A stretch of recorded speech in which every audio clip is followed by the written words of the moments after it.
Welcome to the Deep Dive. Today we're going deep with some pretty intense research from Kevin. We're going to be talking about the Nephilim and this idea about is there a connection between Nephilim DNA and narcissism? Yeah, this is going to be interesting. I mean, we're really blending spirituality and genetics here in ways you probably haven't really thought about before. Right. It's definitely not your typical Sunday school lesson. So let's start with the basics. Remind us, who are the Nephilim again? Okay, so if we go to Genesis 6, the Nephilim are described as these mighty men, and they're said to be born from the sons of God and the daughters of men. And usually that term Nephilim gets translated as giants. Okay, so giants. Gotcha. But I feel like it's that sons of God part that always trips people up, right? Yeah. Like, what's the traditional explanation there? Right, so traditionally, the sons of God were thought to be descendants of Seth. Adam and Eve's more righteous son. But Kevin, he challenges that interpretation. And this is where things start to get really interesting, right? Because Kevin believes the sons of God were actually these watchers, and they were like a specific type of angel, right? Like they were tasked with watching over humanity. And he even, he brings up all these examples from the Bible of angels, taking on human form and making choices, and even sometimes rebelling against God. Exactly. And to really dig into this even more, we have to look at this other book, the Book of Enoch. Now, it's not actually part of the official Bible that most Western churches use, so we call that extra biblical.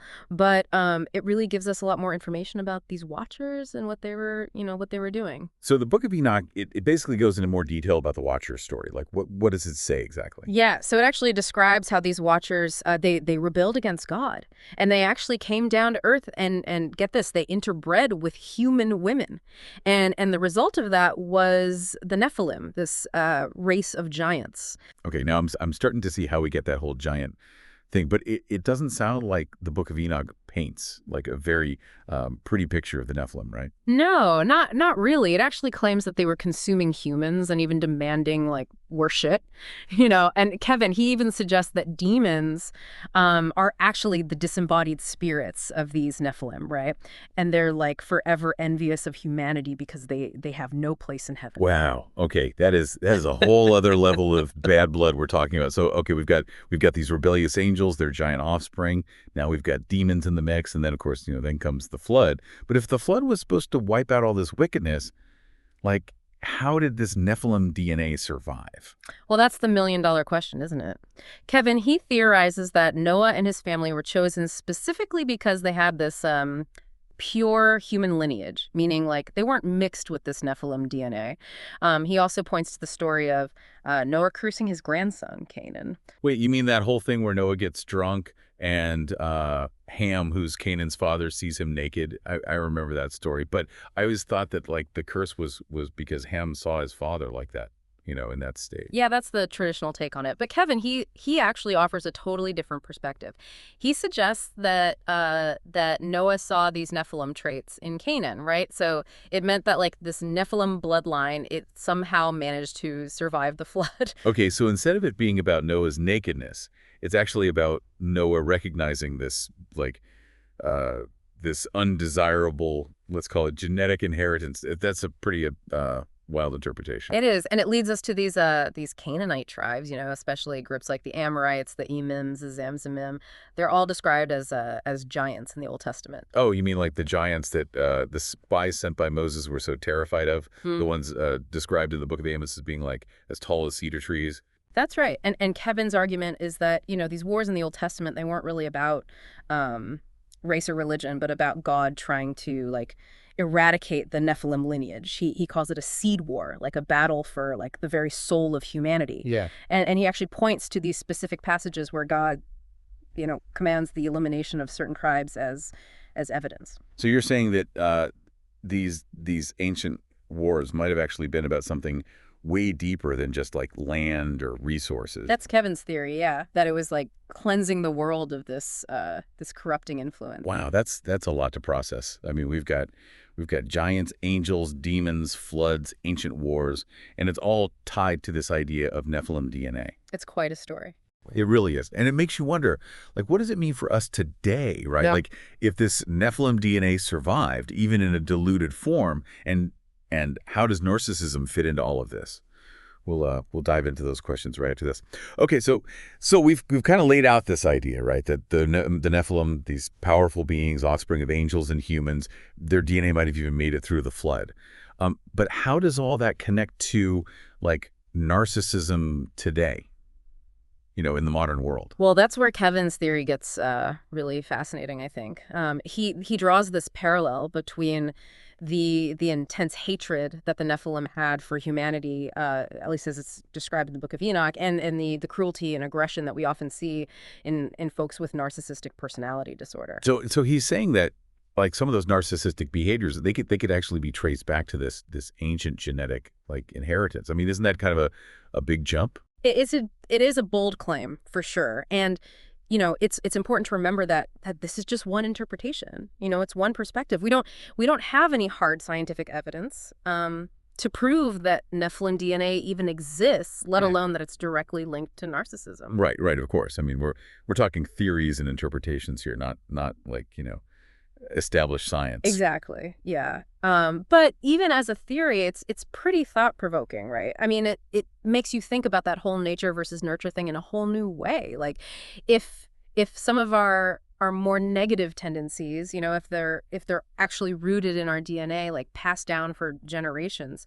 does that mean we're basically predisposed to act in certain ways? Does it like limit our free will? Whoa. Okay, now you're really opening a can of worms here. Here we are. I mean, are we all just puppets to our genes then? Like, what does that say about the choices we make, about, taking responsibility for our actions?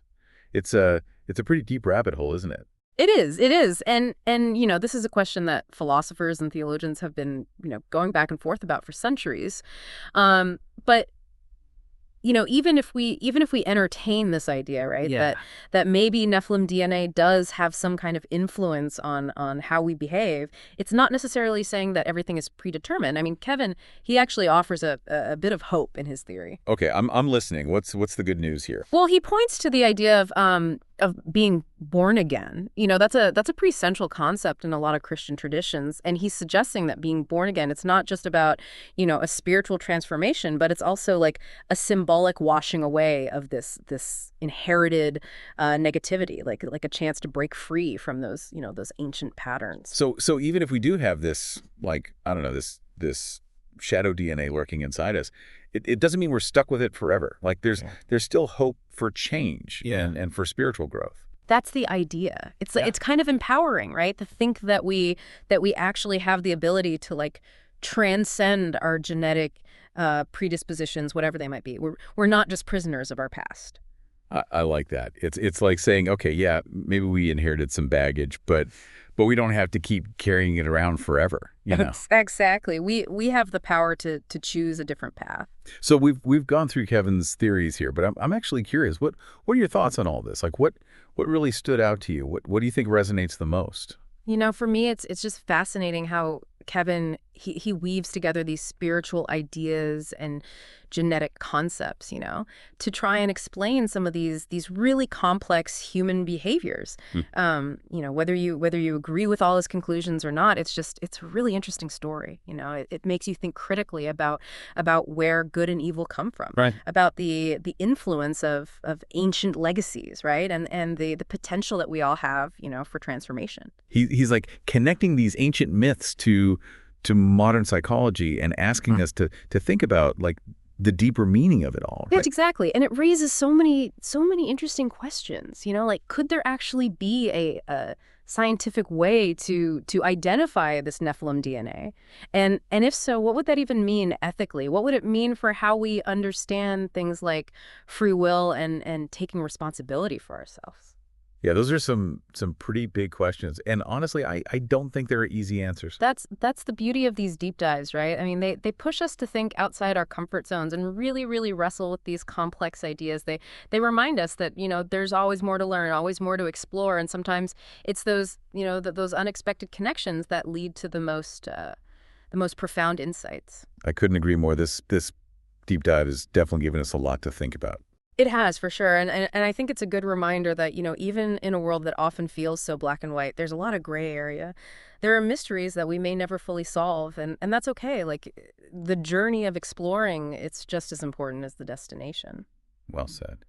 And speaking of exploration, I think it might be time to start wrapping up this deep dive. But before we go, I want to leave our listeners with one final thought to chew on. Like, what if there was a way to scientifically identify Nephilim DNA? What would that mean for humanity? Would it change how we see ourselves, how we treat each other? Those are some questions I think are worth wrestling with. It's been great diving into this topic with you. And to our listeners, thank you for coming along on this journey with us. Keep those questions coming and keep exploring the world around you. Until next time. Thanks for listening to The Deep Dive. Yeah, it makes you wonder, right? Like, have we been thinking about this whole narcissism thing in kind of a limited way? What if there's like these deeper roots to it? Yeah. You know, something more ancient than how we've usually understood it. It's definitely something to consider, right? I mean, we know that genetics plays a huge role in who we are, like not just physically, but mentally too. So is it really that crazy to think that something as complex as narcissism, could have this biological piece to it, like something that gets passed down, over generations? It's like that saying, the apple doesn't fall far from the tree. But instead of talking about like how families look alike, we're talking about these tendencies towards certain behaviors. Exactly. Right? And if that's true, it really adds another layer to this whole question of, can people with narcissistic personality disorder actually change? Like if their behavior is at least partly tied to their nature, does that make real change harder? Yeah, that's a tough one. And I think the answer is probably more complicated than just a yes or no.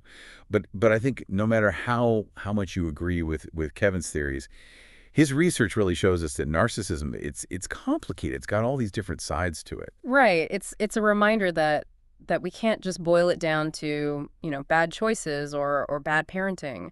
There might be these deeper things going on, things that contribute to those patterns, those harmful patterns. It makes you think twice about how you approach people who have those traits. Maybe we need to be a bit more understanding, even if it's hard. Yeah, I agree. I think recognizing, how complex people are, how there might be these things at work that we can't even see. It helps us to be more compassionate, more nuanced in how we deal with these issues. We have to look for solutions that address the spiritual side and the psychological side, This whole deep dive has really, really left me with way more questions than answers. But isn't that kind of what a good deep dive is all about? Definitely. I mean, those unanswered questions, those are like seeds, Yeah. Seeds for more learning, for more discovery. They keep us asking questions and trying to understand ourselves and the world better. Well said. And on that note, I think it's time for us to wrap things up here. But before we go, I want to leave our listeners with one last thing to think about. What if we could, actually identify Nephilim DNA, like scientifically? What would that mean for us? For humanity? Would it change how we see ourselves, how we treat each other? Those are some pretty big questions that I think are worth wrestling with. It's been great diving deep into this with you. And to everyone listening, thanks for joining us on this journey. Keep those questions coming and never stop exploring. Until next time. Thanks for listening to The Deep Dive.